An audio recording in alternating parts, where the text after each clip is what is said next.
اعوذ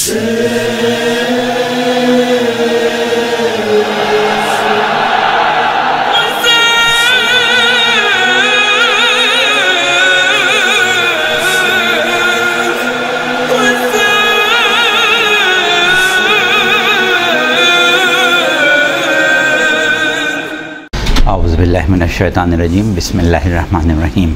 جو کل کا ہفتہ تھا اس میں شروع ہوئی تھی قرآن اور کربلا کے موضوع پر۔ تو ہماری جو کل کی گفتگو تھی اس میں ہم نے مکمل طور سے اس چیز کے اوپر گفتگو کی تھی کہ سر امام حسین علیہ السلام نے سورہ کہف کی تلاوت نوک نیزہ پر کی تھی۔ تو اس کا پورا پس منظر اور اس سلسلے میں ایک فکر ہم نے پیش کی تھی علامہ غلام حسنین کنتوری علی اللہ مقاموں کی، کہ کیا وجہ تھی کہ قرآن کے 114 سوروں میں سے سر امام حسین نے سورہ کہف کا انتخاب کیا۔ تو یہ گفتگو آپ لوگ دیکھ لیجئے گا، سن لیجئے گا، وہ ریکارڈ ہو چکی ہے، آپ لوگ اس میں موجود نہیں تھے۔ اس میں ہم نے تمام حالات، پس منظر، واقعات اور اس کے بعد فکری تجزیہ، یہ سب چیزیں اس میں بیان کر دی ہیں۔ اب اس سلسلے کی ہماری آج دوسری تقریر ہے، اور اس سے ہم ظاہر ہے کہ براہ راست نہیں ملا سکیں گے، وہ آپ لوگ دیکھ لیجئے گا تو آپ کو پتہ چل جائے گا۔ اچھا، لیکن دوسری چیز جو اب ہمیں گفتگو کرنا ہے وہ ہماری مزید 3 تقریریں ہیں جس کا موضوع قرآن اور کربلا ہے۔ تو آج کی تقریر ہماری ایک قسم کی تمہیدی تقریر ہے، اور اس کے بعد جو آئندہ 2 تقریریں ہوں گی جس میں سے آپ لوگ ایک تقریر میں شاید ہوں ہمارے ساتھ یا نہیں ہوں، ہمیں نہیں معلوم، تو اس میں پھر ہم گفتگو کو تمام کریں گے۔ تو اب آج ہم تمہید کے طور پر ایک بات جو آپ لوگوں کو بتانا چاہتے ہیں وہ یہ ہے کہ دیکھیں، ہم قرآن کی بات کر رہے ہیں، کربلا کی بات کر رہے ہیں، اور یہ بتانا چاہ رہے ہیں کہ کربلا کا تذکرہ، کربلا کے بارے میں اشارات، کربلا کی معرفت کی راہیں قرآن سے کھل رہی ہیں یا نہیں۔ کیونکہ اکثر لوگ یہ سوال کرتے ہیں کہ بھئی آپ کربلا کو اتنی اہمیت دیتے ہیں، کربلا کو اتنا بڑا مقام دیتے ہیں، تو کیا قرآن میں بھی کربلا کا ذکر کیا ہے؟ کیا قرآن میں بھی کربلا کے بارے میں کچھ آیا ہے؟ تو اس سلسلے میں ہماری گفتگو جو ہے، اب کیونکہ مختصر ہے، 3-4 تقریروں میں ہمیں سمیٹنا ہے، انشاءاللہ زندگی رہی موقع ہوا تو پھر بات کریں گے کہ قرآن میں ایسی آیات اگر ہم تلاش کریں کہ جن کا تعلق کربلا سے ہے تو ان کی تعداد بہت زیادہ ہے، کم سے کم بھی 50 سے زیادہ آیتیں ہم ایسی نکال سکتے ہیں کہ جن کا تعلق کربلا سے ہے، اور بہت واضح طور پر ہے۔ تو اس کی طرف ہم چلیں گے، اور ابھی ہم یہ بتائیں کہ قرآن بنیادی طور پر ایک ایسی شے ہے کہ جسے ہم پیغمبر اسلام صلی اللہ علیہ وآلہ وسلم کا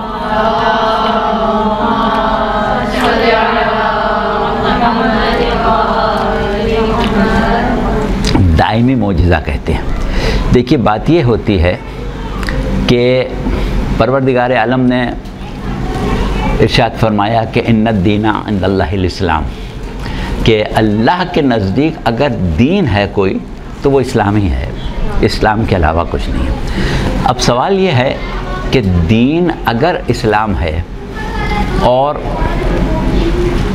سرکار رسالت صلی اللہ علیہ وآلہ وسلم خاتم الانبیاء ہیں، تو اب خاتم الانبیاء کے مبعوث ہو جانے کے بعد جب یہ بات طے ہو گئی کہ اب کوئی دوسرا نبی آنے والا نہیں ہے، دوسری شریعت آنے والی نہیں ہے، دوسرا کوئی پیغام آنے والا نہیں ہے، تو پھر اس پیغام کی جامعیت، اس پیغام کی جو ایک حیثیت ہے وہ ایسی ہونا چاہیے کہ پھر تا قیامت اب غیبی خبر کی، آسمانی دین کے آنے کی ضرورت نہ رہے۔ اگر یہ صورت باقی نہیں رہتی تو اس کا مطلب یہ ہوا کہ ہم خاتمیت کو نہیں سمجھ رہے ہیں، ٹھیک ہے۔ اچھا، تو اب صورت یہ ہے کہ ہمارا جو اپنا عقیدہ ہے اس کے مطابق ایک چیز ہوتی ہے نبوت، اور نبوت کیا ہے؟ پروردگار عالم نے ارشاد فرمایا، سورہ حدید کی 25ویں آیت ہم پڑھ رہے ہیں کہ لقد ارسلنا رسولنا بالبینات وانزلنا معهم الکتاب والمیزان لیقوم الناس بالقسط، کہ بے شک ہم نے رسولوں کو بھیجا۔ کیسے بھیجا؟ بالبینات، یعنی معجزات کے ساتھ بھیجا۔ بینہ، آیت، یہ الفاظ جو ہیں وہ معجزات کے لیے استعمال ہوتے ہیں۔ معجزات سے مراد یہ ہوتی ہے کہ جس کو اللہ نے اپنی طرف سے منسوس کیا ہے، منتخب کیا ہے، اس کے پاس کوئی ایسی دلیل ہونا چاہیے کہ وہ اپنے دعوے میں سچا ہے، اور اس دلیل کا فراہم کرنا اللہ کا کام ہے، کیونکہ اللہ نے بھیجا ہے۔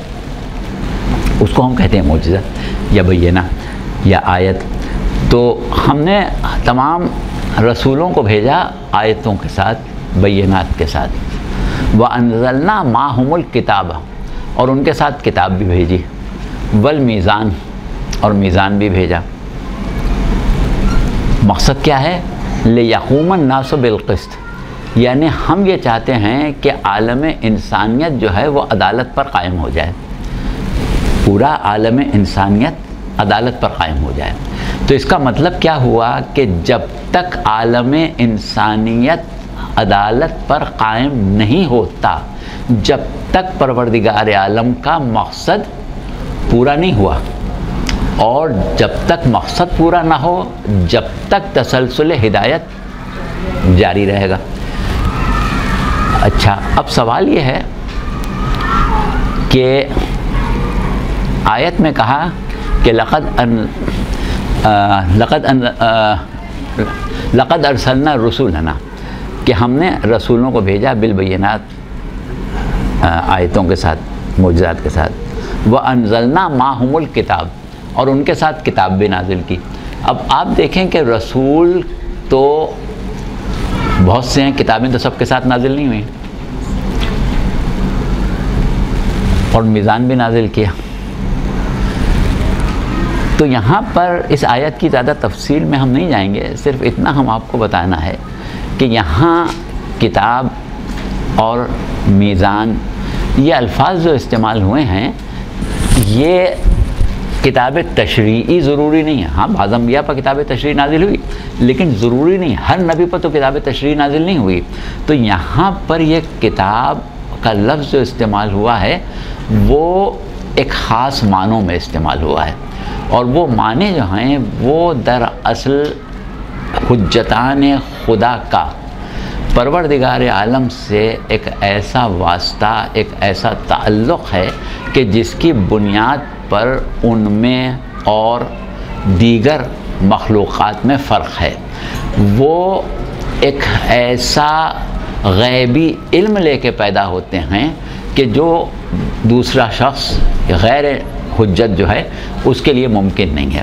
تو وہ غیبی علوم جو ہیں ان کے لیے بھی بعض اوقات لفظ کتاب استعمال ہوا ہے۔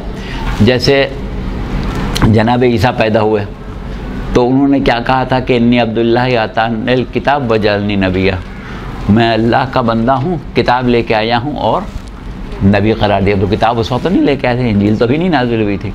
تو وہ کتاب کیا تھی؟ وہ ایک کتاب، یعنی وہ مقام و مرتبہ کہ جہاں انسان عالم غیب سے متصل ہو جائے، اور وہ مقام کہ جہاں اس کو ایک تکوینی اختیار حاصل ہو جائے،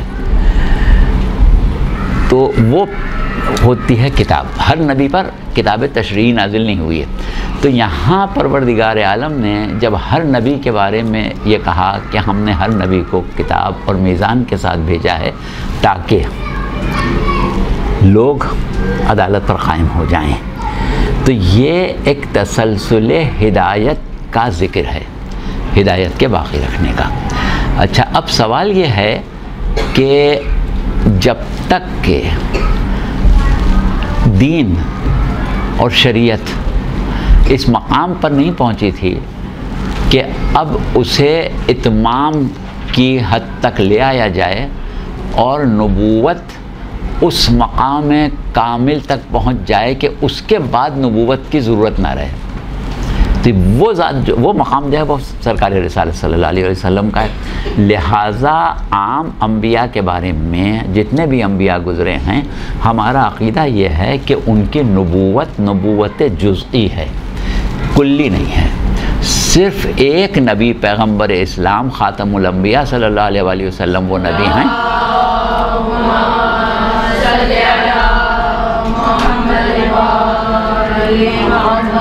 کہ جو نبوت کاملہ کی منزل پر ہیں، اور نبوت کاملہ جو ہے وہ نبوت ہے کہ جس کو نبوت کے اس کمال کی طرف نسبت دی جائے کہ اس کے بعد پھر نبوت کی گنجائش ہی نہ رہے۔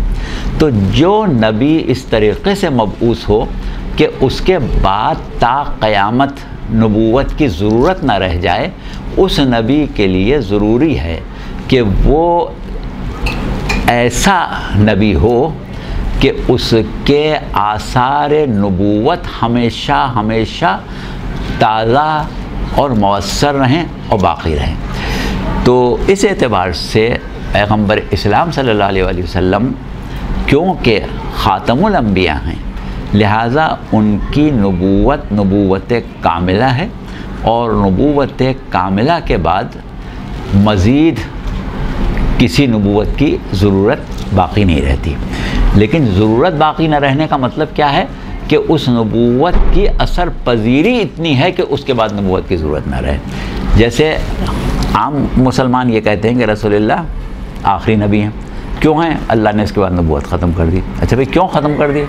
1,24,000 انبیاء اللہ نے بھیجا، کاہے کے لیے ختم کر دی؟ اب تھک گیا نبی بناتے بناتے، یا اب جو نسلیں پیدا ہوں گی ان کو ہدایت کی ضرورت نہیں ہوگی؟ کیونکہ نبی تو ایک کے بعد دوسرا، دوسرے کے بعد تیسرا، بلکہ ایک وقت میں کئی نبی آتے رہے۔ تو اب کیا ہوا؟ انسان کی فطرت بدل گئی، کیا ہو گیا؟ کیوں نہیں بھیجے گا؟ کوئی وجہ تو ہونا چاہیے نا۔ تو ایک صورت تو یہ ہے کہ بس اب اللہ نے طے کر لیا کہ اب نبی نہیں بھیجنا، اور ایک صورت یہ ہے کہ ایسا نبی بھیج دیا کہ اب ضرورت ہی نہیں۔ تو ہمارا نظریہ یہ ہے کہ ایسا نبی بھیج دیا کہ اب ضرورت ہی نہیں، ٹھیک ہے؟ تو یہ ایک بنیادی چیز ہے۔ اور اس کے بعد ہم یہ کہتے ہیں کہ اب ہم اگر جائزہ لیں ایک مرتبہ عالم اسلام کے عقائد و نظریات کی روشنی میں پیغمبر اسلام کی بعثت اور پیغمبر اسلام کے عہد کا، اور اس کے بعد جو صورتحال ہوئی پیغمبر اسلام کی حیات طیبہ کے ختم ہونے کے بعد، تو عام طور پر تمام مسلمان، یعنی مکتب تشیع کے علاوہ بات کر رہے ہیں، تمام مسلمان مکتب تشیع کے علاوہ یہ عقیدہ رکھتے ہیں کہ جس وقت سرکار رسالت اپنے عہد میں موجود تھے، اس زمانے میں جو لوگ اسلام کو قبول کر کے اسلام کے دائرے میں داخل ہوئے اور انہوں نے رسول اللہ کی زیارت کی، وہ لوگ جو ہیں وہ عالم اسلام کے بہترین لوگ ہیں، جس کو لوگ صحابہ کرام کہتے ہیں کہ وہ ہیں کہ ان سے بہتر قیامت تو کوئی نہیں پیدا ہوگا، سب سے بہتر وہی تھے۔ ٹھیک ہے، ہم مانے لیتے ہیں، ہمیں کوئی اعتراض نہیں، سب سے بہتر عہد نبوت کے مسلمان تھے۔ اچھا، اب اس کے بعد مسلمانوں سے اگر پوچھیں کہ صاحب وہ جو عہد نبوت کے بہترین مسلمان تھے، رسول اللہ کے زمانے میں تھے، اب اس کے بعد جب ایک عرصہ گزر گیا 50-60 سال اور وہ لوگ دنیا میں نہیں رہے، تو پھر کیا ہوا؟ وہ کہتے ہیں اس کے بعد کا دور جو ہے وہ تابعین کا دور ہے، وہ لوگ ہیں جنہوں نے صحابہ کو دیکھا، صحابہ سے علم حاصل کیا۔ اب اگر آپ ان سے یہ پوچھیں کہ اچھا صحابہ کے پاس جو دین تھا، جو قرآن تھا، جو احکام تھے، جو اوامر و نواہی تھے، تابعین کے پاس اس کے علاوہ تھے کیا؟ تو کہیں گے نہیں، وہی تھے جو دین صحابہ کے پاس تھا، وہی تابعین کے پاس تھا۔ اب اگر ہم پوچھیں کہ صاحب کیا صحابہ اور تابعین ایک جیسے ہیں، تو وہ کہیں گے نہیں، ایسا کیسے ہو سکتا ہے، صحابہ صحابی، صحابی تو صحابی ہے، تابعین اس کے برابر کیسے ہو سکتے ہیں؟ اگر 1000 تابعین مل کے کوئی بات کریں اور ایک صحابی کہے کہ نہیں یہ صحیح نہیں ہے، تو وہ صحابی کی بات چلے گی؟ تابعین صحابی جیسے تو نہیں ہیں، ہو ہی نہیں سکتے۔ اچھا ٹھیک ہے، نہیں ہوں گے۔ اب سوال آپ اگر یہ کریں کہ پھر تابعین کا دور بھی گزر گیا، پھر کیا ہوا؟ تو لوگ کہیں گے کہ صاحب تبع تابعین آ گئے۔ اچھا تبع تابعین آ گئے، ان کے پاس قرآن کون سا ہے؟ وہی ہے۔ ان کے پاس شریعت کون سی ہے؟ وہی ہے۔ ان کے پاس دین کون سا ہے؟ وہی ہے۔ تو کیا وہ تابعین جیسے ہیں؟ نہیں نہیں نہیں، تابعین جیسے کیسے ہو سکتے ہیں؟ وہ تو تبع تابعین ہیں، تابعین جیسے تو ہو ہی نہیں سکتے۔ اب اس کے بعد صاحب پہلی صدی ہجری کے مسلمان تھے، بڑے زبردست مسلمان تھے، کیا کہنے، وہ تھے وہ آبائی تمہارے مگر تم کیا ہو؟ تو وہ تو بہت اعلیٰ درجے کے مسلمان تھے۔ اب اس کے بعد جو مسلمان آئے دوسری صدی میں، وہ بیچارے ویسے نہیں تھے۔ تو اب اگر ہم ایک مرتبہ ایک عقلی جائزہ لیں کہ بھئی اسلام آیا، پوری آب و تاب کے ساتھ پیغمبر اسلام لے کے آئے، لوگوں نے قبول کیا، لیکن اب جو لوگ آہستہ آہستہ اسلام میں داخل ہوتے جا رہے ہیں، ان بیچاروں کے ساتھ مسئلہ یہ ہے کہ وہ ویسے مسلمان نہیں ہو پا رہے ہیں جیسے رسول اللہ کے زمانے کے مسلمان تھے۔ یعنی آپ یہ سمجھ لیں کہ رسول اللہ نے جن لوگوں کو مسلمان بنایا، وہ کیسے مسلمان بنے؟ صحابہ جیسے۔ اور صحابہ نے جن کو بنایا، وہ تابعین جیسے بنے۔ تو یعنی صحابہ اپنے جیسے مسلمان نہیں بنا سکے، جن کو انہوں نے مسلمان بنایا وہ تو ان کے جیسے نہیں تھے، اور تابعین نے جن کو مسلمان بنایا وہ ان کے جیسے نہیں تھے، اور انہوں نے جن کو مسلمان بنایا وہ ان کے جیسے نہیں تھے۔ تو اب اس طریقے سے اگر یہ سلسلہ اترتا رہا، آخرکار ہمارے جیسے مسلمان پیدا ہونے لگے۔ اب ہم لوگ جس کو مسلمان بنائیں گے تو وہ بیچارے تو ہمارے جیسے بھی نہیں ہوں گے۔ بھئی جب بڑے بڑے اپنے جیسے نہیں بنا سکے، ہم اپنے جیسے کہاں بنائیں گے؟ جن کو ہم مسلمان بنائیں گے وہ ہمارے جیسے بھی نہیں ہوں گے۔ تو نتیجہ کیا ہوا کہ اسلام اللہ نے بھیجا پوری آب و تاب کے ساتھ، لیکن وہ آب و تاب رہتے رسالت میں ہی ختم ہو گئی۔ اس کے بعد زوال آنا شروع ہو گیا، اس سے کم، اس سے کم، اس سے کم، اس سے کم۔ تو اگر یہ اسی طریقے سے سلسلہ چلتا رہے اور صفر کی طرف، زیرو کی طرف جا رہے ہوں، تو آخر میں کیا ہوگا؟ پھر تو سب بالکل ختم ہو جائے گا نا۔ تو جب سب ختم ہو جائے گا تو کیا ختم نبوت کا کہاں مسئلہ رہ گیا؟ پھر تو دوسرے نبی کی ضرورت پڑ گئی نا۔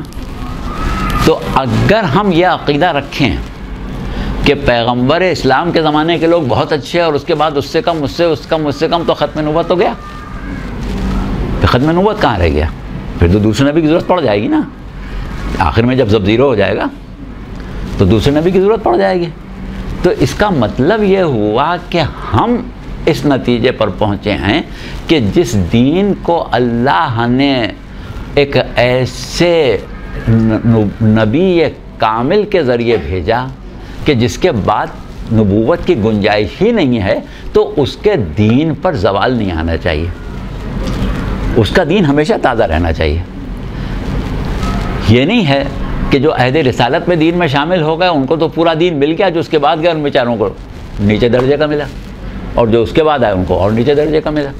تو پھر خاتمیت کا تو کوئی فائدہ ہی نہیں، یعنی خاتمیت تو بیکار چیز ہو گئی نا، خاتمیت کی افادیت تو رہی نہیں۔ تو اس کا مطلب یہ ہے کہ اب ہم اس بات کو تسلیم نہیں کر سکتے کہ خاتمیت خطرے میں پڑ جائے۔ جس کو اللہ نے خاتم الانبیاء بنا کے بھیجا، اس کا خاتم الانبیاء ہونا مسلم ہونا چاہیے۔ اور سرکار رسالت ایک ایسا نبی ہیں کہ جو یہ کہہ رہے ہیں کہ میں تم کو وہ راستہ بتا رہا ہوں کہ اگر تم اس پر چلے تو قیامت تک گمراہ نہیں ہوگا، یہاں تک کہ حوض کوثر پر پہنچ جاؤ۔ تو قیامت تک گمراہی سے بچنے کی ضمانت کون دے سکتا ہے؟ جس کے اندر یہ صلاحیت ہو کہ وہ قیامت تک گمراہی سے روک سکے۔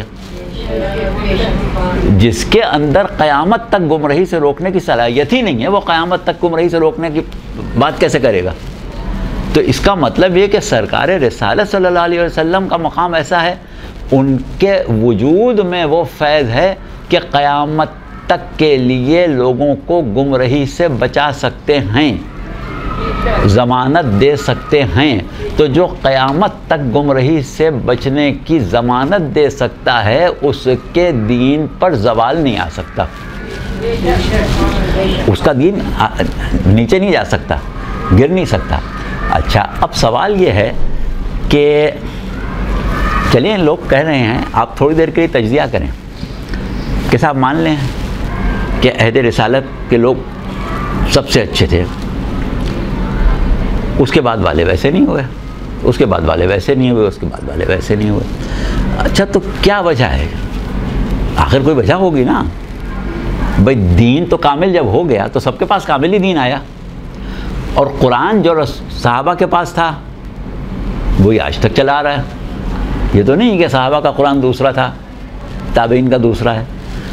تو جو چیز صحابہ کے پاس تھی، یعنی دین تھا، قرآن تھا، شریعت تھی، وہی سب تو بعد والوں کے پاس بھی ہے۔ تو کوئی چیز ایسی ہوگی کہ جو صحابہ کے پاس ہوگی بعد والوں کے پاس نہیں ہوگی، کوئی چیز تو ایسی ہونا چاہیے۔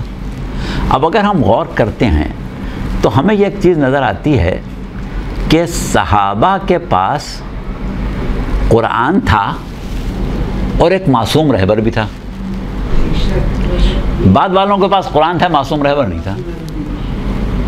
تو جو معصوم رہبر کا زمانہ دور ہوتا گیا، مسلمان نیچے گرتے چلے گئے۔ تو اس کا مطلب یہ کہ اگر عالم اسلام پر یہ زوال آ رہا ہے جس کے قائل ہیں تمام مسلمان، تو اس زوال کی وجہ کیا ہے؟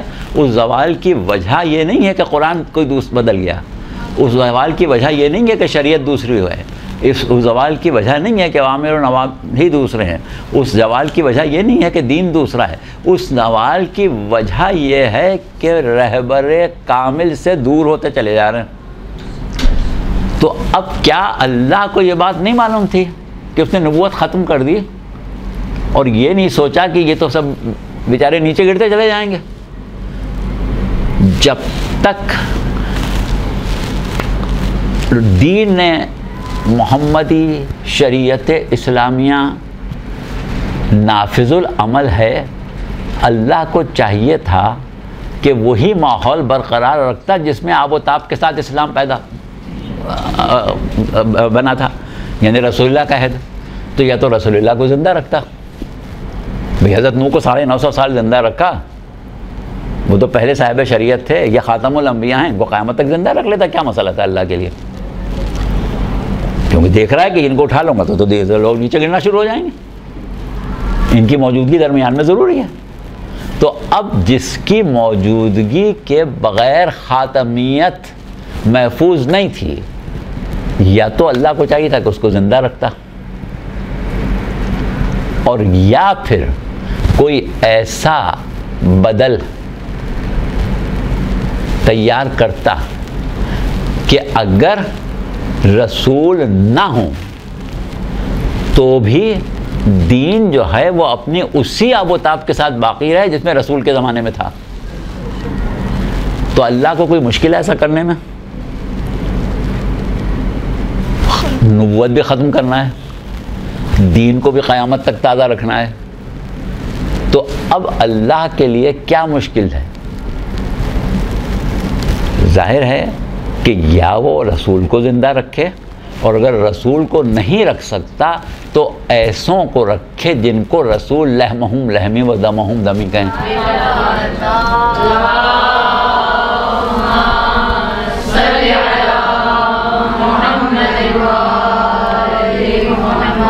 ایسوں کو رکھے کہ جن سے تمسک کے نتیجے میں رسول قیامت تک کی گمراہی سے بچنے کی ضمانت لے سکیں۔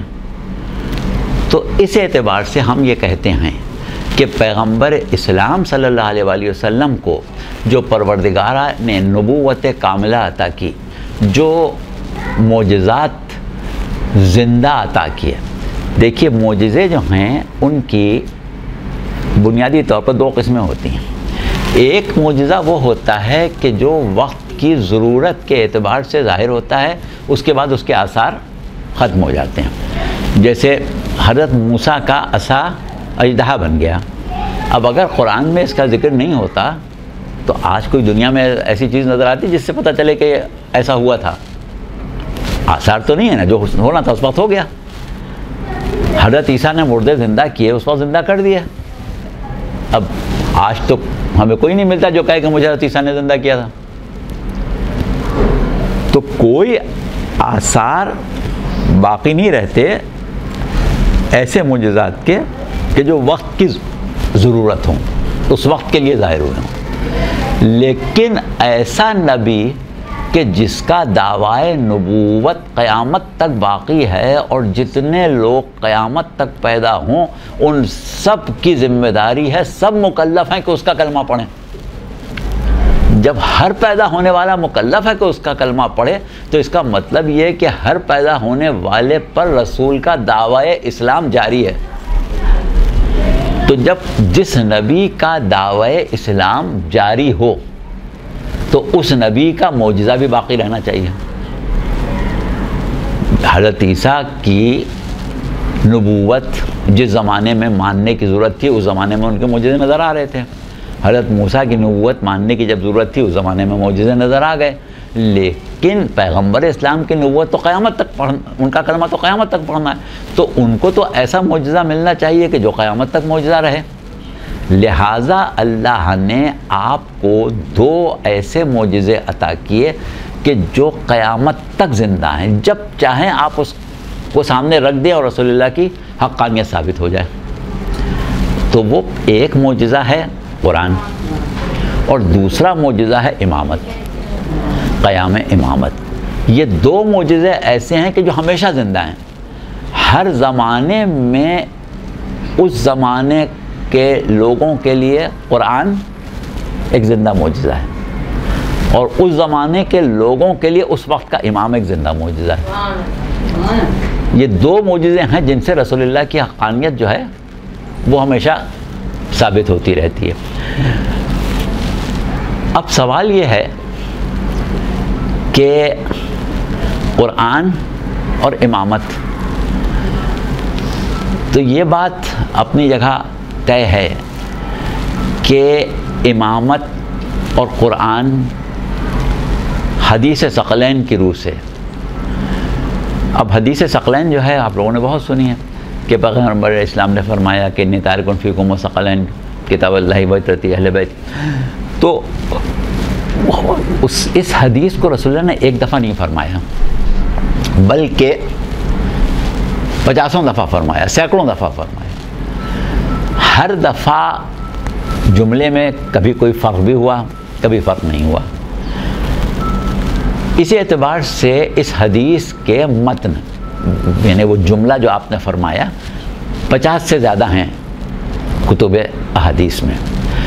ان 50 سے زیادہ متون میں ایک متن ہے کہ انی تارکن فیکم الثقلین کتاب ربنا و عترتی اہل بیتی فانظروا کیف تحفظون فیہما۔ میں تم لوگوں کے درمیان دو گراں قدر چیزیں چھوڑ کے جا رہا ہوں، ایک میرے رب کی کتاب ہے اور ایک میری عطرت میرے اہل بیت ہیں۔ دیکھنا یہ ہے کہ تم ان دونوں کے درمیان مجھے کیسے محفوظ رکھتے ہو۔ یعنی یہ دو چیزیں تم نے محفوظ نہیں تو تم رکھیں، تو ان دو چیزوں کو محفوظ نہیں رکھا، تم نے مجھے محفوظ رکھا۔ اگر تم نے قرآن اور عطرت کو محفوظ رکھا تو تم نے مجھے محفوظ رکھا، اور جب مجھے محفوظ رکھا تو خاتمیت محفوظ ہے۔ خاتمیت جب ہی محفوظ ہے کہ جب پیغمبر اسلام محفوظ رہیں۔ اب پیغمبر اسلام کو محفوظ رکھنے کے دو طریقے تھے، یا تو اللہ ان کو بنفس نفیس زندہ رکھتا یا کچھ ایسا انتظام کرتا کہ جس کی موجودگی میں پیغمبر اسلام زندہ رہے۔ تو اس اعتبار سے جب ہم گفتگو کرتے ہیں کہ قرآن اور کربلا کے موضوع پر، تو ظاہر ہے کہ جس طرح امامت کو اور قرآن کو ایک خاص رشتے اور ایک خاص تعلق کے تحت پروردگار عالم نے ایک دوسرے کے ساتھ رکھا ہے، تو اب جو امور کارہائے امامت قرار پائیں، اب آگے چل کے اگلی تقریروں میں ہم بتائیں گے کہ کارہائے امامت کوئی چیز ہی نہیں ہوتی، کار نبوت ہی ہوتا ہے،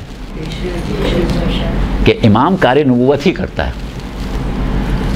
اب ابھی ایک دم سے یہ بات آسانی سے نہیں سمجھ میں آئے گی، اس کے اوپر پھر اگلی تقریروں میں بات کریں گے کہ کار امامت کار نبوت ہی ہوتا ہے۔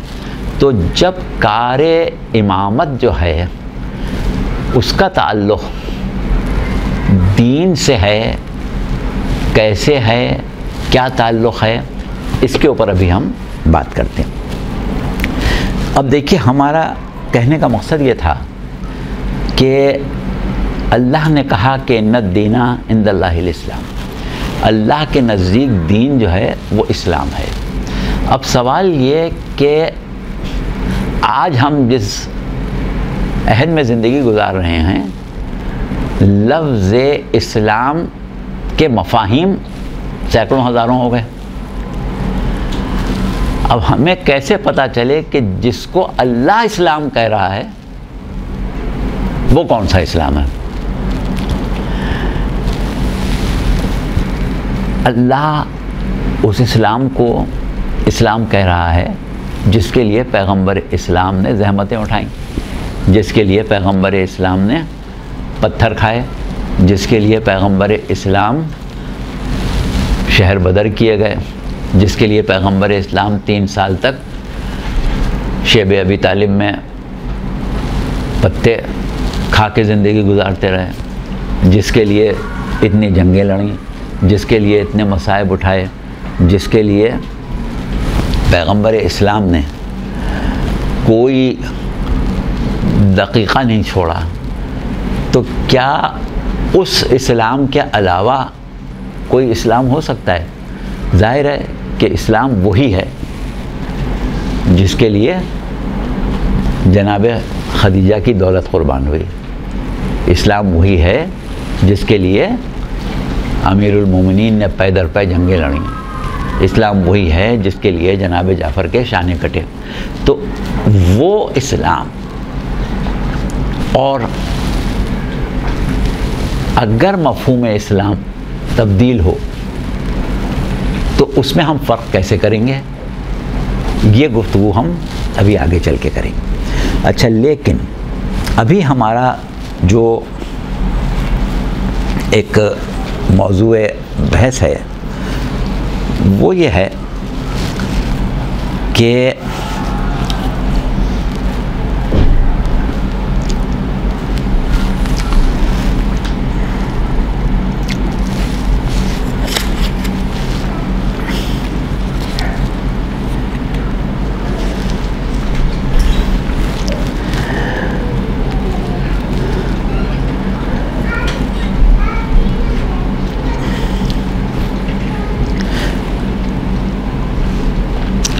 عہد رسالت میں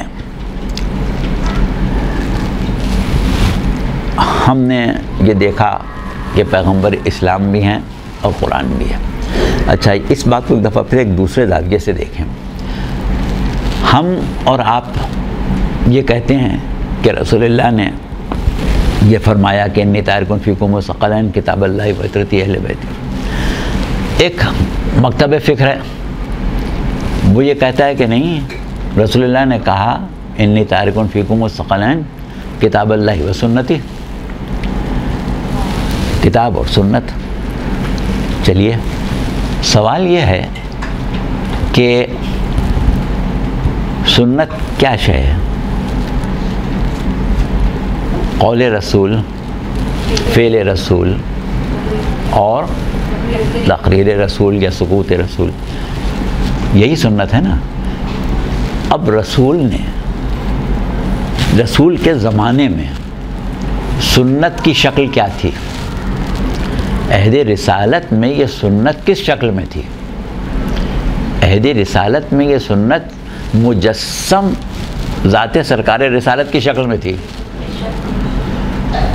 عہد رسالت میں سنت پیغمبر اسلام کا وجود خود سنت تھا، اور رسول اللہ کے بعد وہ سنت کہاں گئی؟ کتابوں میں آ گئی، روایتوں میں آ گئی، حدیثوں میں آ گئی۔ تو یہ ایک فرق ہمیں نظر آتا ہے عہد صحابہ میں اور صحابہ کے بعد والے لوگوں میں۔ تو اس کا مطلب یہ ہے کہ سنت اگر مجسم ہو تو دین کی آب و تاب اپنے کمال پر ہوتی ہے، اور اگر سنت کتابوں میں آ جائے تو دین پر زوال آنے لگتا ہے۔ تو اس کا مطلب یہ ہوا کہ رسول کو اگر سنت چھوڑنا تھی تو کس شکل میں چھوڑنا چاہیے تھی؟ روایت کی، حدیث کی شکل میں نہیں، افراد کی شکل میں چھوڑنا چاہیے۔ جب تک کہ افراد کی شکل میں نہ چھوڑیں، جب تک سنت چھوڑنے کا کوئی فائدہ نہیں ہے۔ تو اب دیکھیے بات ہماری اسی مقام تک جا رہی ہے کہ ہمیں تلاش کرنا ہے کہ وہ اسلام جس کو اللہ یہ کہہ رہا ہے کہ ان الدین عند اللہ الاسلام، وہ مل جائے تو پھر ہم اپنی اگلی منزلوں کو پا سکتے ہیں۔ تو یہ کچھ ہم نے فکری نکات آپ کے سامنے اس لیے رکھے کہ جو آئندہ ہماری گفتگو ہو اس میں ہم اپنے ان امور کو پیش کر سکیں کہ جو ہمیں آگے پیش کرنا ہے۔ اب ایک چیز بہت ہی اہم ہے جس کی طرف ہم آپ کی توجہ دلانا چاہتے ہیں، وہ یہ ہے کہ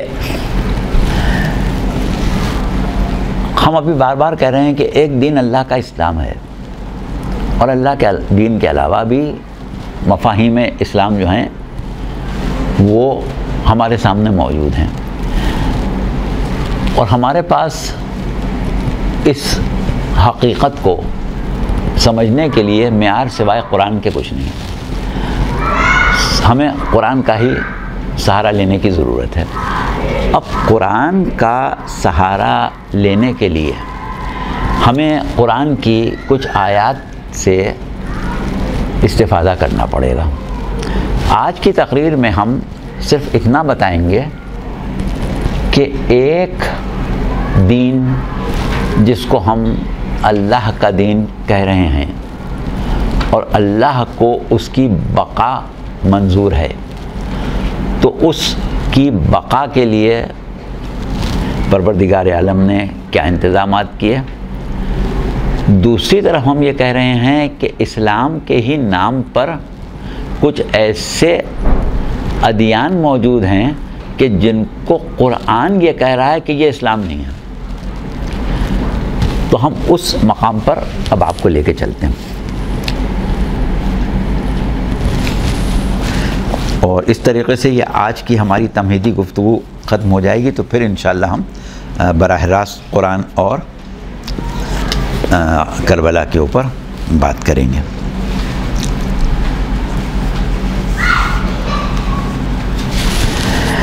دیکھیں سورہ آل عمران، آپ کو معلوم ہے کہ قرآن میں جو 114 سورے ہیں اس میں 86 سورے وہ ہیں جو مکے میں نازل ہو چکے تھے۔ مدینے میں جو 10 سال کا عہد سرکار رسالت کا ہے اس میں کتنے سورے نازل ہوئے ہیں؟ 28۔ وہاں 86، یعنی آپ یہ سمجھ لیں کہ 3/4 قرآن ہجرت سے پہلے نازل ہو چکا تھا۔ اور اگر ہم ایک دفعہ غور کریں کہ وہ زندگی جو سرکار رسالت نے مکے میں گزاری تھی، اس میں آپ کے گرد کیا صحابہ ہوتے تھے؟ اس میں آپ کو کوئی اختیارات تھے؟ آپ پتھر کھا رہے ہیں،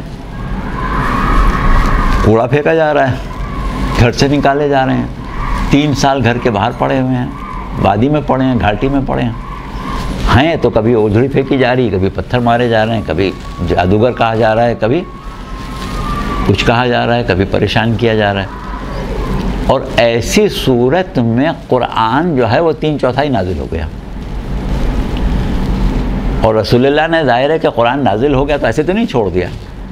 یعلمہم الکتاب والحکمہ، رسول اللہ کتاب اور حکمت کے معلم ہیں، تو ظاہر ہے کہ تعلیم بھی دے رہے ہیں، پڑھا بھی رہے ہیں، سمجھا بھی رہے ہیں۔ ایک آیت سمجھا دیتے ہیں تو دوسری آیت نازل ہوتی ہے۔ تو رسول اللہ نے اس قسمہ پرسی کے عالم میں 86 آیتوں کی تفسیر بیان کر دی، تعلیم بھی دے دی، 86 سوروں کی، جبکہ رسول اللہ کا غلبہ نہیں ہے، مغلوب زندگی گزار رہے ہیں، اور کوئی آپ کے گرد، آپ کے جانثار، آپ کے ساتھی، آپ کے چاہنے والے جمع ہو کے نہیں بیٹھ رہے ہیں لے کے، نہ کوئی حکومت ہے۔ لیکن مدینے کا ماحول تبدیل ہو گیا، مدینے میں رسول کے گرد جانثار ہیں، رسول کے گرد صحابہ ہیں، رسول ایک سلطنت کے، ایک ریاست کے سربراہ ہیں۔ تو کتنا ماحول بدل گیا مکی زندگی کا اور مدنی زندگی کا۔ 13 سال کی مکی زندگی اور 10 سال کی مدنی زندگی ایک دوسرے کے بالکل برعکس ہیں۔ تو اب اگر کوئی شخص روح اسلام کو سمجھنا چاہے تو کیا خالی مدنی زندگی سے سمجھ سکتا ہے یا خالی مکی زندگی سے؟ جب تک کہ دونوں عہدوں کو سامنے نہ رکھا جائے، دونوں عہدوں کو سامنے رکھا جائے تو صحیح معنوں میں انسان سمجھ سکتا ہے کہ روح اسلام کیا ہے۔ کیونکہ اسلام نے اپنی روح کو اس طریقے سے اس حالت قسمہ پرسی میں پیش کر دیا کہ لوگوں کو یقین ہو گیا کہ یہ دین جو ہے یہ باقی رہنے والا دین ہے، یہ ترقی کرنے والا دین ہے، یہ آگے بڑھنے والا دین ہے، اس کو روکا نہیں جا سکتا ہے۔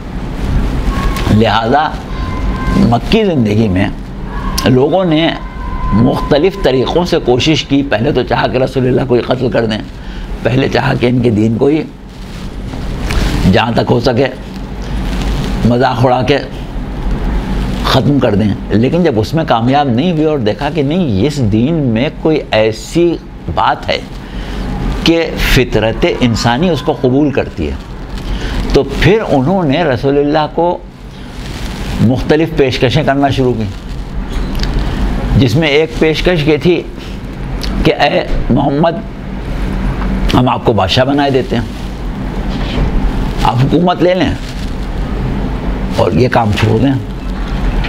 اب اس زمانے میں اگر انسان حاکم ہو جائے، بادشاہ ہو جائے، تو پھر اپنی رعایا کے اوپر اپنا دین نافذ کرنا بہت آسان تھا۔ تو کیا رسول اللہ کے لیے یہ بڑا آسان کام نہیں تھا کہ مکے میں سرداری لے لیتے، حکومت لے لیتے اور اس کے بعد اسلام نافذ کر دیتے، بجائے اس کے کہ پتھر کھا کے نافذ کریں؟ تو اس کا مطلب کیا ہے کہ روح اسلامی جو ہے اس میں اس بات کی گنجائش نہیں ہے کہ ریاستی جبر کے ساتھ لوگوں کو مسلمان بنا دیا جائے۔ اس میں خود وہ کشش اور وہ جاذبیت اور وہ کمال انسانیت کا درس ہے کہ انسانیت فطری طور پر اس کو قبول کرے۔ تو رسول اللہ نے یہ پسند نہیں کیا کہ وہ ریاستی طاقت سے اسلام نافذ کر دیں۔ ٹھیک ہے، اچھا، اسی طریقے سے ایک چیز آپ دیکھیں کہ ایک مرتبہ سب لوگ جمع ہوئے، پیغمبر اسلام کے پاس آئے، کہا کہ بھئی دیکھو محمد ایک کام کرو، ایسا کرتے ہیں کہ 1 مہینے ہم تمہارے خدا کی عبادت کر لیں گے، پھر 1 مہینے تم ہمارے خداؤں کو پوج لینا۔ تو یہ چیز جب انہوں نے پیش کی تو قرآن میں اللہ نے کیا سورہ نازل کیا؟ قُلْ يَا أَيُّهَا الْكَافِرُونَ لَا أَعْبُدُ مَا تَعْبُدُونَ۔ دیکھو جس کی تم عبادت کرتے ہو سوال ہی نہیں پیدا ہوتا کہ ہم ایک لمحے کے لیے بھی اس کی عبادت کر لیں، ایک دفعہ بھی اس کی عبادت کر لیں۔ اور دوسری طرف کیا کہا کہ جس کی ہم عبادت کرتے ہیں تم کبھی اس کی عبادت نہیں کرو گے۔ جس خدا کی ہم عبادت کرتے ہیں، یعنی تم کہتے رہے ہو کہ ہم اس کے 1 مہینے اس کی عبادت کر لیں گے، لیکن اللہ کیا کہہ رہا ہے کہ تم کبھی نہیں کرو گے۔ اب آپ بتائیں کہ جن لوگوں سے یہ بات ہوئی تھی اور جن کے سامنے جن اللہ نے سورہ کافرون نازل کیا تھا اور رسول اللہ نے جن کو پڑھ کے سنایا تھا اور جن سے کہا تھا کہ جس اللہ کی عبادت کرتے ہیں کو کبھی بھی تم اس کی عبادت نہیں کرو گے، اور جس کی تم عبادت کرتے ہو کبھی ہم اس کی عبادت نہیں کریں گے، تو یہ تو طے شدہ بات ہے کہ کبھی بھی رسول اللہ نے یا مسلمانوں نے ان بتوں کی عبادت نہیں کی جن کی وہ کرتے تھے۔ لیکن کیا یہ بات بھی حقیقت ہے کہ انہوں نے کبھی اس اللہ کی عبادت کی؟ دیکھیں ہم کیا کہنا چاہ رہے ہیں، اگر کبھی وہ لوگ کلمہ پڑھ کے کہیں کہ ہم نے اسلام قبول کر لیا، تو اللہ تو کہہ رہا ہے تم کبھی بھی نہیں کر پاؤ گے۔ تو اب ہم اس بات کو کا یقین کریں کہ یہ کبھی بھی اس خدا کی عبادت نہیں کریں گے جس کی محمد کرتے ہیں، یا یہ کہ اب یہ کرنے لگے؟ سمجھیں آپ نقطہ ہمارا، تم کبھی بھی اس کی عبادت نہیں کرو گے جس کی ہم کرتے ہیں، تو کیا ایسا ہو سکتا ہے کبھی کرنے لگیں؟ ہاں ٹھیک ہے، اچھا چلیں، تو ایک چیز یہ ہوئی۔ اب اس کے بعد ہم جو بات کرنا چاہ رہے تھے وہ یہ تھی کہ مدنی زندگی میں رسول اللہ نے، وہی رسول جو مکے میں یہ کہہ رہا ہے کہ نہیں مجھے بادشاہ نہیں چاہیے، مجھے اسی طرح پتھر کھا کے دین پھیلانا ہے، وہ مدینے میں آ کے ریاست بنا لیتا ہے۔ یہ تبدیلی کیوں؟ یہ تبدیلی اس لیے کہ دیکھیے مکے میں لوگ رسول کو اپنا آقا، اپنا مولا، اپنا رہبر، اپنا رہنما نہیں مانتے تھے، تو جو پہلے سے مولا، آقا، رہبر، رہنما نہ مانتا ہو اس کے اوپر حکومت رسول کو نہیں چاہیے۔ مدینے میں سب مسلمان، سب رسول کی اطاعت کرنے کو تیار، سب رسول کو اپنا رہبر اور رہنما ماننے کو تیار، تو اب صورت یہ ہے کہ جب لوگ رہنما اور رہبر ماننے کو تیار ہو جائیں، یعنی لوگوں کو رسول کی حکومت کی ضرورت ہے تو رسول حکومت کریں گے۔ جب تک لوگ نہیں مان رہے ہیں، جب تک رسول کو زبردستی حکومت نہیں کرنا ہے۔ اب دیکھیے یہی سنت امام کی ہوتی ہے کہ جب لوگ امام کو اپنا رہبر و رہنما مانے تو امام پر واجب ہے کہ حکومت کرے، لیکن جب لوگ نہ مانے تو زبردستی تلوار سے تھوڑی کرے گا۔ لوگ یہی کہتے ہیں نا کہ بھئی حق کا تلوار سے لے لیا ہوتا، اتنے عقل وہ تھے، اتنے بہادر تھے۔ ارے بھائی تو اتنے بہادر تھے تو زبردستی تھوڑی لینا تھا۔ جب تک لوگ قبول نہ کریں تو رسول یا امام حکومت کب کرتا ہے کہ جب لوگ اس کی حکومت کو قبول کریں۔ جب لوگ اس کی حکومت کو قبول نہ کریں تو زبردستی تھوڑی کرتا ہے۔ رسول نے نہیں کی تو امام بھی نہیں کر سکتا۔ زبردستی حکومت نہیں کرے گا. اچھا، حالانکہ جہاں تک منصب امامت کا تعلق ہے، منصب امامت میں ایک رہنمائی، رہبری اور سرداری کا مفہوم موجود ہے. سورہ بقرہ کی آیت 124 میں جو آپ امامت کے طور پر سنتے ہیں اور پیش کرتے ہیں جناب ابراہیم کے بارے میں، کہ جہاں اللہ نے جناب ابراہیم کی امامت کا ذکر کیا ہے، بَإِذِ ابْتَلَىٰ ابراہیمہ، کہ جب اللہ نے ابراہیم کو آزمایا بکلمات وَأَتَمَّهُنَّ، اور وہ اس میں پورے اترے، تو اللہ نے کیا کہا کہ انی جاعلک للناس اماما، میں نے تمہیں لوگوں کا امام بنا دیا. تو اس وقت حکومت کس کے پاس تھی؟ نمرود کے پاس تھی نا. تو اللہ نے لوگوں کا امام کس کو بنایا؟ ابراہیم کو، اور حکومت دی نہیں. یعنی جناب ابراہیم اگر یہ کہتے کہ پروردگار تو نے مجھے لوگوں کا امام بنا دیا، کیا فائدہ؟ وہ حکومت تو نمرود کے پاس ہے. تو اس کا مطلب کیا ہے کہ امام ہونا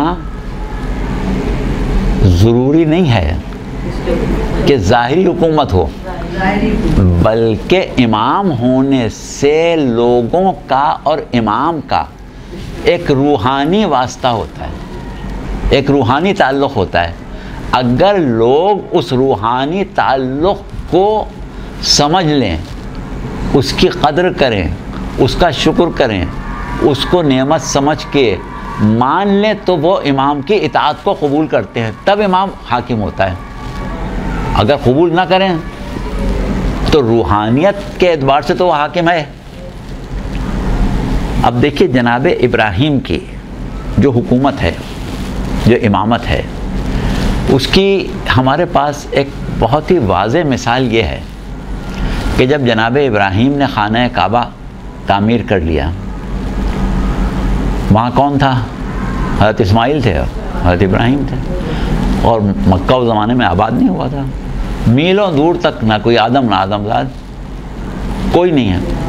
اور اللہ یہ کہہ رہا ہے کہ فَأَذِّن فِي النَّاسِ بِالْحَجِّ، کہ اے ابراہیم تم لوگوں کو حج کے لیے پکارو. اب لوگ ہیں کہاں؟ وہاں کس کو پکاریں؟ اللہ نے لوگوں کا امام بنایا ہے جناب ابراہیم کو. تو اب وہاں اللہ ابراہیم سے لوگوں کو بلانے کے لیے کہہ رہا ہے جہاں لوگ ہیں ہی نہیں. لیکن یہ ہمارا عقیدہ ہے کہ جب جناب ابراہیم نے لوگوں کو حج کے لیے آواز دی تو کوئی انسان ایسا نہیں ہے جو قیامت تک پیدا ہو اور اس نے اس آواز کو نہ سنا ہو.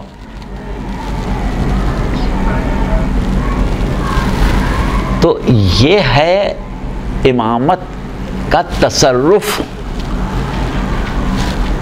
انسان کے اوپر. بظاہر اس کے پاس لاؤ لشکر ہے نہیں ہے، تخت ہے نہیں ہے، تاج ہے نہیں ہے، اس سے فرق نہیں پڑتا. ٹھیک ہے، تو یہ ایک تصور بنیادی طور پر اپنے ذہن میں رکھیں. یہ ہم تھوڑی تھوڑی چیزیں الگ الگ آپ کو بتا رہے ہیں تاکہ آگے چل کے ہم قرآن و کربلا پر گفتگو کر سکیں. یہ چیز آپ کے ذہن میں آ گئی. اچھا، اب اس کے بعد ہم ایک بات جو ابھی بیان کرنا چاہ رہے ہیں وہ یہ ہے کہ سورہ آل عمران مدنی سورہ ہے، مدینے میں نازل ہوا ہے. تو ظاہر ہے کہ وہ ماحول اور وہ معاشرہ جو مدینے کا تھا اس سے اس کو ہم آہنگ ہونا چاہیے. جو آیتیں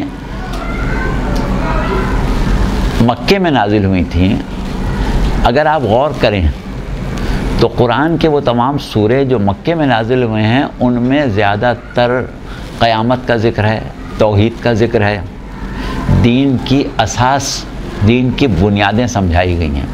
آیتیں چھوٹی چھوٹی ہیں، مکی سوروں کی آیتیں چھوٹی ہیں، مدنی آیتوں کی سوروں کی آیتیں بڑی بڑی. مدینے میں احکامات بیان کیے گئے، مدینے میں یا ایھا الذین آمنو کہہ کے خطاب کیا گیا. مکے میں کبھی یا ایھا الذین آمنو کہہ کے خطاب نہیں کیا گیا. 86 سورہ آپ مکے پہ پڑھ لیں، کہیں یا ایھا الذین آمنو نہیں ملے گا. یا ایھا الذین آمنو کہاں ملے گا؟ مدنی سوروں میں. اچھا، تو مدینے میں نازل ہونے والے سوروں کا مزاج، مدینے میں نازل ہونے والے سوروں کی کیفیات مدینے کے ماحول سے سازگار ہوں گی. مکے میں نازل ہونے والوں کی مکے کے حالات سے، مکے کے ماحول سے سازگار ہوں گی. اب ہم یہ کہہ رہے ہیں کہ سورہ آل عمران کے اوپر ہم بات کرنے جا رہے ہیں. سورہ آل عمران کہاں نازل ہوا؟ مدینے میں. تو مدینے کا ماحول کیا ہے کہ ایک مسلم ریاست ہے، آبادی کی اکثریت مسلمان ہے، غیر مسلم نہ ہونے کے برابر ہیں. مدینے میں کچھ یہودی وغیرہ رہتے تھے جو بعد میں آہستہ آہستہ چلے گئے تھے، لیکن یہ کہ اور سورہ آل عمران جب نازل ہوا ہے اس زمانے میں وہاں یہودی ہوں گے نہیں ہوں گے، اور ہوں گے بھی تو خطاب اب مسلمانوں سے ہوتا ہے. اچھا، اب مدینے میں جب مسلمانوں کی آبادی ہے، مسلمانوں کی ریاست ہے، مسلمانوں سے گفتگو ہو رہی ہے، وہاں پر اب آپ دیکھیں سورہ آل عمران کی آیت 83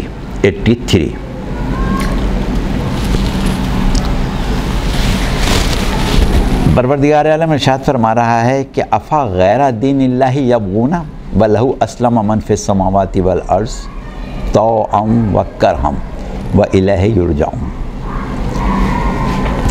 کیا مطلب ہے؟ افا غیر دین اللہ یبغون، کیا یہ لوگ اللہ کے دین کے علاوہ کسی دین کی تلاش میں ہیں، یا کیا ان لوگوں کو اللہ کے دین کے علاوہ کوئی دین چاہیے؟ کن لوگوں کو؟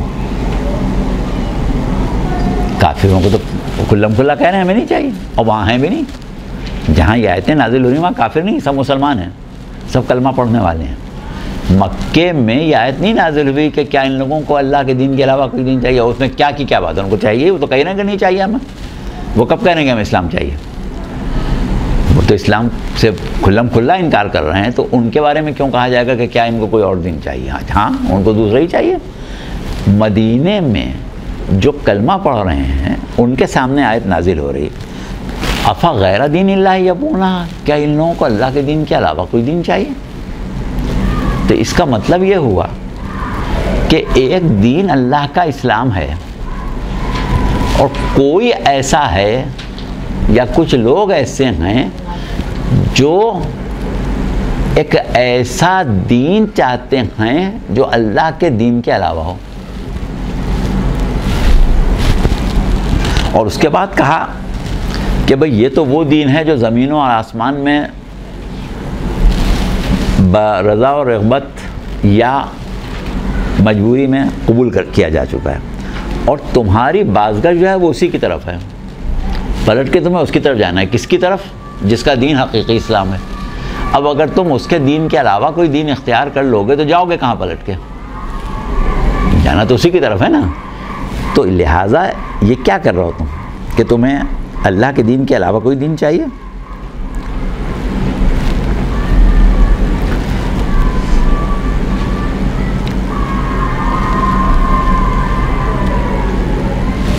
اب یہ ہمیں ماننا پڑے گا کہ کوئی نہ کوئی ایسے افراد، کیونکہ جمع کا صیغہ ہے تو ایک نہیں ہوگا، دو بھی نہیں ہوں گے،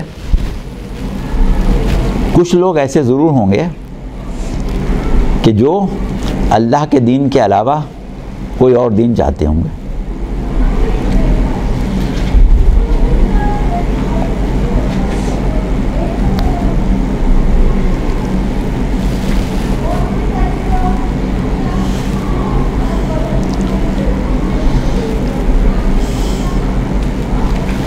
اب دیکھیں، یہ ہے آیت 83.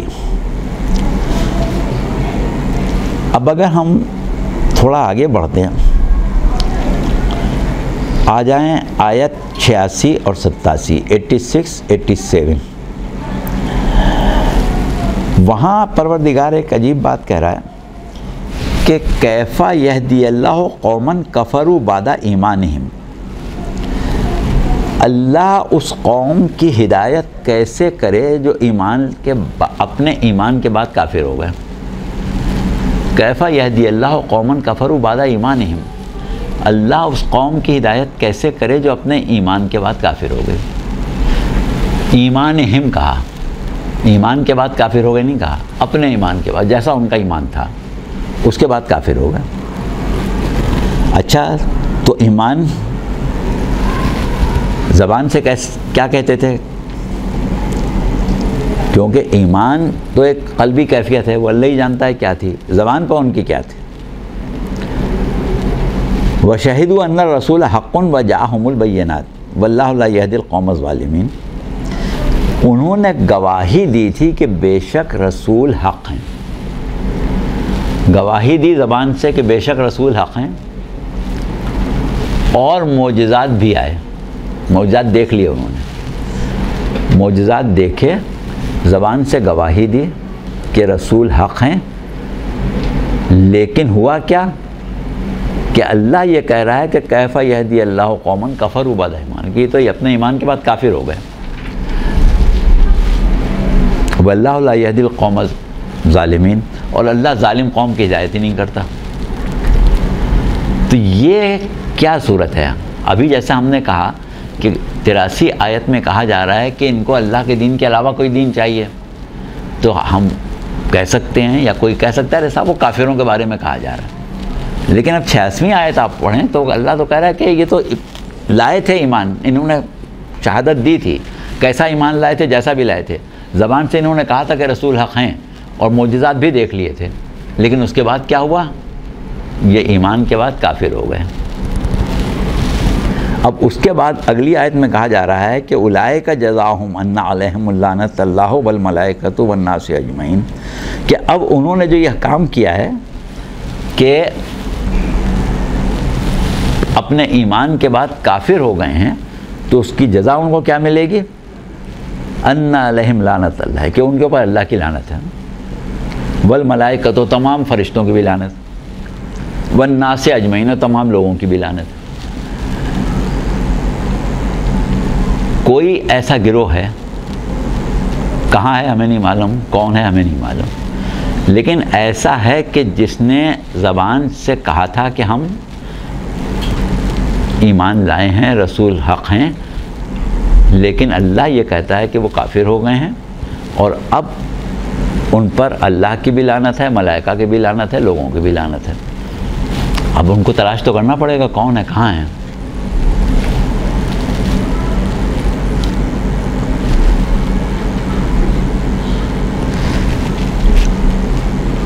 دیکھیے سورہ حجرات میں پروردگار عالم نے فرمایا ہے کہ انما المؤمنون الذین آمنوا باللہ ورسولہ ثم لم یرتابوا، وہ لوگ کہ جو اللہ اور اس کے رسول پر ایمان لانے کے بعد کبھی شک میں مبتلا نہیں ہوئے، وہ صحیح معنوں میں مومن ہیں۔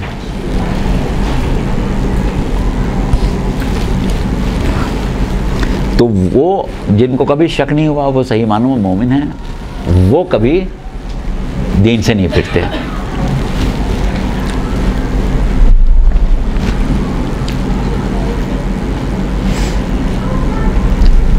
اچھا، اب فیصلہ اللہ نے کیا کیا کہ ہم ان کی ہدایت نہیں کریں گے۔ کیوں نہیں کریں گے؟ کہ یہ ظالم ہیں، اور ظالم کیوں ہیں؟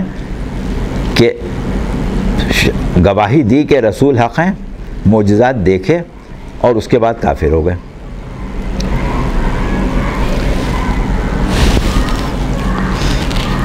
تو اب جو یہاں پر کہا جا رہا ہے کہ کیف یہدی اللہ قوما کفروا بعد ایمانہم، اس کا مطلب اللہ تو ہادی ہے، ان علینا للہدی، ہدایت ہماری ذمہ داری ہے۔ اللہ تو کافروں کو ہی مسلمان کرتا ہے نا، جب کافروں کے ہی درمیان انبیاء بھیجتا ہے، کافروں کو ہی مسلمان کرتا ہے، لیکن جو ایمان کے بعد کافر ہو جائے کہتا ہے ان کی نہیں ہدایت کروں گا، یعنی ان کو ہدایت تو کر چکا نا، اب کہتا ہے اب نہیں کرتا میں، یہ ظالم.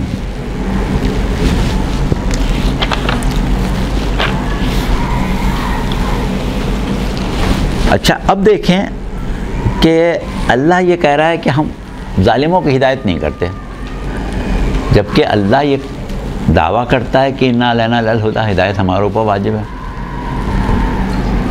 اب یہاں کہا کہ ظالموں کی ہدایت نہیں کرتے. کیا کہیں قرآن میں اور ایسے مواقع ہیں کہ جس میں اللہ نے کہا ہو کہ ہم ہدایت نہیں کریں گے، یعنی سلب ہدایت کی بات کی ہو؟ تو قرآن میں بہت سی آیتیں ہیں. کبھی فاسقین کے لیے کہا کہ ہدایت نہیں کرتے، کبھی ظالموں کے لیے کہا کہ ہدایت نہیں کرتا، کبھی اور الفاظ استعمال کیے کہ اس کی ہدایت نہیں کرتا، اس کی ہدایت نہیں کرتا. لیکن سورہ مائدہ میں ایک عجیب بات کہی کہ کافروں کی ہدایت نہیں کرتا. اب کافروں کی ہدایت تھی تو کر کے تو مسلمان کو ہوتا ہے، سب کافر جو ہیں وہی تو کلمہ پڑھ کے مسلمان ہوتے ہیں. اب یہ کس موقع پر کہا؟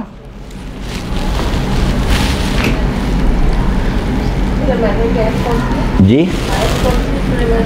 ہم آ رہے ہیں نا سورہ مائدہ کی 67ویں آیت جو آپ لوگ ہر وقت سنتے ہیں، اور ابھی عید غدیر میں بہت سنی آپ نے، یا ایھا الرسول بلغ ما انزل الیک من ربک وَإِن لَّمْ تَفْعَلْ فَمَا بَلَّغْتَ رِسَالَةَ وَاللَّهُ يَعْصُمُكَ مِنَ النَّاسِ. اور اس کے بعد کیا کہا؟ إِنَّ اللَّهَ لَا يَهْدِي الْقَوْمَ الْكَافِرِينَ، کہ اللہ کافر قوم کی ہدایت نہیں کرتا. تو بھئی سارے کافر ہی تو مسلمان ہوتے ہیں. تو اس کا مطلب یہ ہے کہ کوئی کفر ایسا ہے کہ جس میں اللہ انبیاء بھیجتا ہے، ہدایت کرتا ہے، اور کافروں کو توفیق دیتا ہے کہ وہ اسلام قبول کریں. اور کوئی کفر ایسا ہے جس میں اللہ یہ کہتا ہے کہ ہم نہیں ہدایت کرتے. یعنی کفر میں فرق ہے.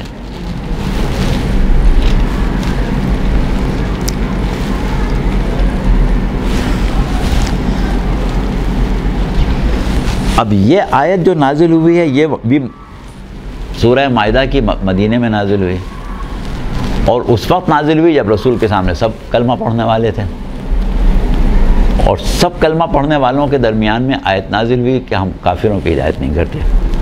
تو اس کا مطلب یہ ہے کہ یہ کفر جو ہے یہ کوئی وہ اعلیٰ کفر ہے، کیف یہدی اللہ قوما کفروا بعد ایمانہم، اللہ کیسے اس کی ہدایت کرے جو ایمان کے بعد کافر ہو گئے. تو اب یہ کفر کون سا ہے؟ ہم اگر پوری تاریخ اسلام کا جائزہ لیں تو ہمیں کبھی کہیں نہیں ملتا کہ عہد رسالت میں یا عہد رسالت کے بعد مسلمانوں کا کوئی گروہ یا کوئی مسلمان ایسے ہوں کہ جو دوبارہ بت پرستی کرنے لگے ہوں. ایک تاریخ ملتی ہے کہ رسول اللہ کی وفات کے بعد سب مرتد ہو گئے اور بہت بڑی تعداد مرتد ہو گئی، لیکن وہ مرتد ہونا جو ہے وہ ایک الگ تاریخ ہے، اس کو ہم اس سے نہیں ملائیں گے، وہ ایک الگ مسئلہ ہے. لیکن عام تاریخ جو ہمیں بتاتی ہے وہ یہ بتاتی ہے کہ کبھی ایسا نہیں ہوا کہ لوگوں نے دوبارہ لات و منات کی پرستی شروع کر دی ہو، لوگوں نے دوبارہ بت پرستی شروع کر دی ہو. سب کلمہ پڑھتے رہے، سب مسلمان رہے، ایسا کوئی گروہ نہیں پیدا ہوا کہ وہ دوبارہ کافر ہو گیا ہو. تو اب قرآن کہہ رہا ہے کہ ایمان کے بعد کافر ہو گئے، قرآن کہہ رہا ہے کہ ہم کافروں کی ہدایت نہیں کرتے، اور تاریخ یہ کہہ رہی کہ سب مسلمان رہے تھے، کوئی بھی کافر نہیں ہوا. تو اس کا مطلب یہ ہے کہ کوئی کہیں ایسا کفر ہے کہ جو کلمہ پڑھنے والوں میں چھپا ہوا ہے. اب دیکھیں یہ گفتگو ہم جس مقام پر آپ کو لائے ہیں، اب یہاں سے انشاءاللہ ہم آگے چل کے وہ بات کریں گے کہ جس سے یہ ثابت ہو کہ امامت، کار نبوت اور قرآن، ان تمام چیزوں میں کس طریقے سے ہم وہ آیتیں نکالیں گے کہ جن کو ہم کربلا پر منطبق کریں. اب یہ آپ نے پڑھا ہے یضل بہ کثیر و یہد بہ کثیر وما یضل بہ الا الفاسقین، یعنی قرآن کے بارے میں کہا گیا کہ یہ بہتوں کی ہدایت کرتا ہے اور بہتوں کو گمراہ کرتا ہے. لیکن کس کو گمراہ کرتا ہے؟ صرف فاسقوں کو. مومن کو گمراہ نہیں کرتا کبھی. اور سورہ سجدہ میں کہا کہ افمن کانا مومنن کمن کانا فاسقا لا یستوون، کہ دیکھو کیا مومن اور فاسق برابر ہو سکتے ہیں. اب یہاں پر ہم یہ آیتیں کیوں پڑھ رہے ہیں؟ بات کیا ہے؟ جب مومن کا لفظ استعمال ہوتا ہے تو مومن کے مقابلے پر کون سا لفظ آتا ہے؟ یا منافق آئے گا یا کافر آئے گا. فاسق، یہاں فاسق کہا جا رہا ہے. فاسق کون ہوتا ہے؟ فاسق مسلمان ہوتا ہے، کلمہ پڑھتا ہے، لیکن وہ فسق و فجور کرتا ہے، گناہ کرتا ہے، کھلم کھلا گناہ کرتا ہے. تو اب اگر کوئی شخص کھلم کھلا گناہ کرے تو اس کے لیے اللہ کیا کہہ رہا ہے کہ افمن کانا مومنن کمن کانا فاسقا لا یستوون، کہ مومن اور کافر جو ہیں، فاسق اور مومن کبھی برابر نہیں ہو سکتے. تو اس کا مطلب جو مومن ہے وہ فاسق نہیں ہو سکتا، اور جو فاسق ہو، تو اگر کسی کا فسق کھلا ہوا ہو تو اس کا مومن ہونا ممکن نہیں ہے. اب عالم اسلام میں ایک تصور دیا جاتا ہے کہ صاحب فسق و فجور تو انسان کا عمل ہے، ایمان تو فلاں شخص فاسق تھا تو تھا، اس سے کیا فرق پڑتا ہے؟ ایمان تو اس کا بہت زبردست تھا، مومن تو تھا، فاسق ہے تو ہوا کرے، فاسق ہونے سے مومن ہونے میں کیا فرق پڑتا ہے؟ لیکن ہم قرآن کی روح سے یہ کہتے ہیں کہ جو فاسق ہو وہ مومن نہیں ہو سکتا کبھی. ٹھیک ہے، یہ بھی ایک بنیاد ہے، آپ اپنے ذہن میں رکھیے گا. کیا آپ کا وقت ہو گیا پورا؟ اچھا، تو بات تو ابھی تھوڑی سی رہ گئی تھی. اس میں زبانی گفتگو کرنے میں یہ مسئلہ ہوتا ہے تھوڑا سا.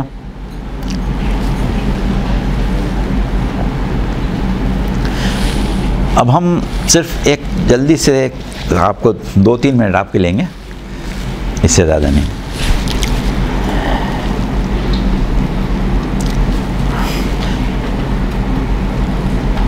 ہم صرف یہ بتانا چاہ رہے تھے کہ کلمہ پڑھنے والا، اللہ کو وحدہ لا شریک ماننے والا، قیامت پر ایمان رکھنے والا اگر کافر کہا جائے تو اس کی وجہ کیا ہو سکتی ہے؟ یہ ہمیں قرآن میں تلاش کرنا پڑے گا. اب قرآن میں ہم ڈھونڈیں کہ کوئی ایسا موقع ہے کہ کسی ایسے شخص کو فاسق کافر کہا گیا ہو جو اللہ کو وحدہ لا شریک مانتا ہو. ہے کوئی ایسا موقع کہ اللہ کو وحدہ لا شریک ماننے والے کو کافر کہا گیا ہو؟ قیامت کو مانتا ہو اس کو کافر کہا گیا ہو؟ بالکل. ابا واستکبر وکان من الکافرین، اس نے انکار کیا اور استکبار کیا، اور وہ کون تھا؟ وہ تو کافروں میں سے تھا. لوگ ترجمہ کرتے ہیں کافر ہو گیا نہیں، کافر تھا. سورہ کہف میں ابلیس کے لیے کہا گیا ہے کہ کانا من الجن، وہ جنوں میں سے تھا، ہو نہیں گیا تھا ہی جن. اچھا، تو کانا من الکافرین کا مطلب یہ کہ وہ کافر ہی تھا، اس نے اپنا کفر آج ظاہر کیا ہے. ایسا نہیں ہے کہ وہ آج کافر ہوا ہے، تھا ہی کافر. کیوں کافر تھا؟ اس لیے کہ اس نے استکبار کیا تھا. اب یہ ایک اصطلاح ہے قرآن کی کہ ابا واستکبر، اس نے استکبار کیا تو وہ کافر ہی تھا. تو اس کا مطلب یہ ہوا کہ استکبار کوئی ایسی چیز ہے کہ جس کا کرنے والا اللہ کی نظر میں کافر ہوتا ہے. ٹھیک ہے. اچھا، اب ابلیس کے بارے میں آپ یہ بتائیں کہ کیا ابلیس نے کبھی شرک کیا؟ کبھی ایک اللہ کے علاوہ دوسرے خدا کو مانا؟ ایسا موحد تھا کہ کہتا تھا کہ پروردگار تجھے لاکھوں سجدے کیے ہیں، لاکھوں اور کرا لے، تیرے غیر کے آگے نہیں جھکوں گا. تو یہ تو آج کا موحد بھی یہی کہتا ہے نا کہ اللہ کو سجدہ کروں گا، اللہ کے غیر پہ کیوں سجدہ کرا رہے ہو؟ وہ ابلیس بھی کہہ رہا تھا. کیا غلط بات کہہ رہا تھا؟ اچھا، پھر اس نے جب یہ کہا کہ مجھے قیامت تک مہلت دے دے، اس کا مطلب قیامت کو بھی مانتا تھا.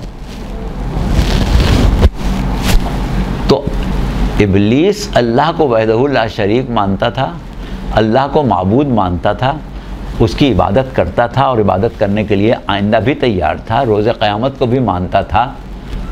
تو پھر وہ کافر کیوں تھا؟ استکبار کی وجہ سے کافر ہوا نا.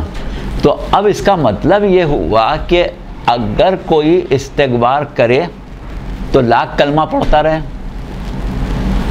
لاکھ وہ اللہ کو وحدہ لا شریک مانتا رہے, ہوگا تو وہ کافر, لیکن بظاہر مسلمان ہوگا, بظاہر کافر نہیں ہوگا.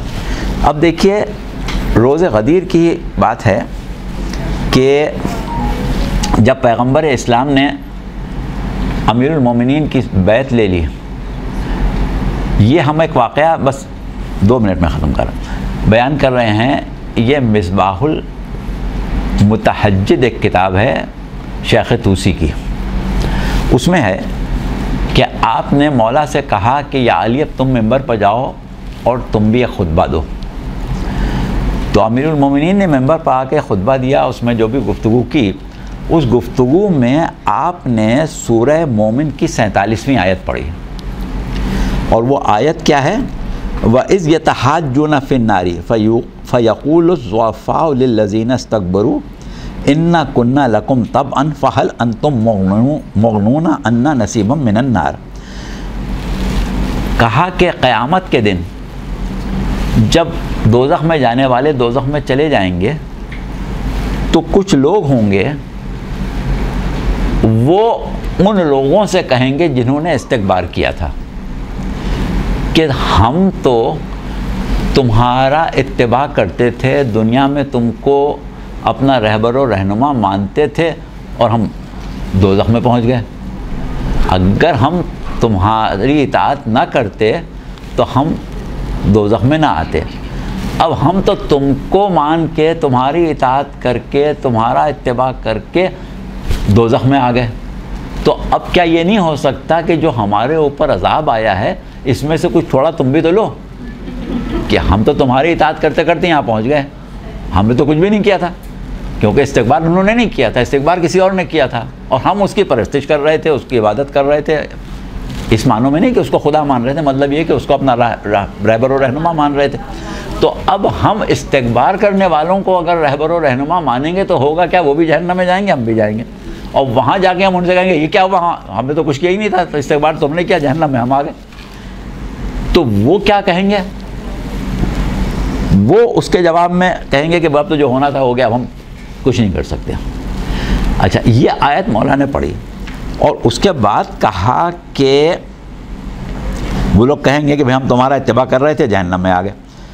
تو اب مولا نے کہا کہ کیا تمہیں معلوم ہے کہ یہ استکبار کیا ہے؟